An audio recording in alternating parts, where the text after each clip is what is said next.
On parle d'un petit arbre chétif en apparence, mais capable de survivre dans des milieux particulièrement arides. Salut la compagnie. Cette fois, on parle de l'encens. Pour la simple et bonne raison que c'est l'un des cadeaux qu'ont fait les rois mages à Jésus avec la myrrhe et l'or. Ce sont tous les trois des trésors d'une grande valeur durant l'Antiquité et des symboles liés par la religion chrétienne à la naissance de Anakin Skywalker. Quelle grossièreté! Le lien avec Noël paraît donc évident. Demain, je vous parlerai donc de la myrrhe et après-demain, je ne vous parlerai pas de l'or parce que faut pas pousser non plus. À la base, on devait parler d'épices et je pense que j'ai déjà assez dérivé comme ça.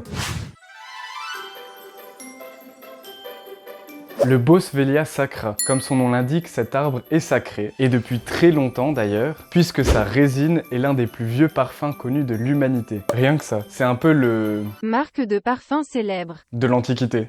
Cet arbre ne pousse pas au-delà de 10 mètres de haut. Ça n'est pas très grand, je vous l'accorde, mais ça reste une très bonne stratégie pour économiser son eau et ses nutriments. Et quand on voit la qualité du sol dans lequel il pousse, on comprend. Moi perso, je compatis en voyant ça.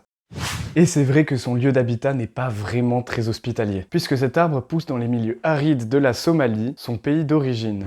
L'encens. À la base, ce mot qualifie exclusivement la résine provenant du Boswellia sacra. Cette résine est aujourd'hui réputée à travers le monde, et son odeur ressemble beaucoup à celle du papier brûlé. Et je vous jure que c'est vrai, par contre, je sais pas pourquoi. Ce que je sais, c'est que l'encens contient des substances comme des terpènes, qui sont des substances qui ont tendance à se retrouver dans la résine des conifères d'Europe. Donc il y a aussi une certaine similarité dans leur parfum. Mais pour récolter l'encens, il faut d'abord obtenir le latex de Boswellia sacra. Et c'est vrai que la résine et le latex sont des substances assez proches en botanique. Ces liquides plus ou moins visqueux sont très différents de la sève. Ils ne circulent pas dans les mêmes canaux, puisque leur rôle n'est absolument pas de transporter des nutriments.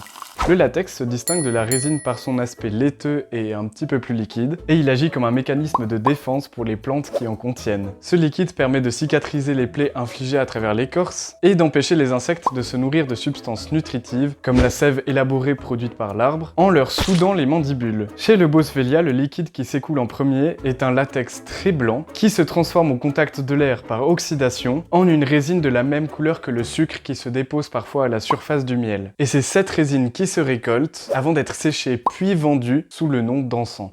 Pour augmenter les effets d'un cicatrisant, rien de tel que d'y ajouter une pincée de substances désinfectantes. Il y en a en grande quantité dans l'encens, ce qui lui offre de formidables propriétés médicinales. L'huile essentielle d'encens existe aussi, et je trouve personnellement que cette odeur est assez incroyable et assez atypique. Bon, je sais, j'ai dit à peine il y a 2 minutes que l'odeur ressemblait à celle du papier brûlé, mais c'est quand même plus subtil que ça.